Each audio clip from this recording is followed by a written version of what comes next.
আমরা অনেক লালনের মেলায় এসে অনেক বিপদে পড়েছি। অনেক শুক্রবারের থেকে শনিবারে এত পরিমাণ ভিড় হয়েছে লালনে, যা ভাষায় প্রকাশ করা যায় না।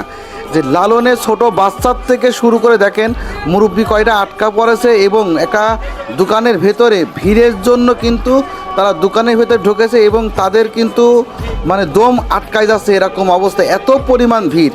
আপনারা যে দূর দূরান্ত থেকে এসব বাচ্চাদের নিয়ে আসেন, এই বাচ্চারাও কিন্তু মানে বিপদে পড়ে গেছে। এখন দেখেন সব হাঁপাচ্ছে। একটা মানুষ একটা কুকুর যদি দৌড়োয় যেভাবে হাঁপায়, দেখেন এই বাচ্চাগুলো কিন্তু ঠিক সেইভাবেই মানে হাঁপাচ্ছে, তাদের দম মনে হচ্ছে নিঃশ্বাস বন্ধ হয়ে যাচ্ছে, যেহেতু একটা দোকানের ভেতরে ঢুকেছে।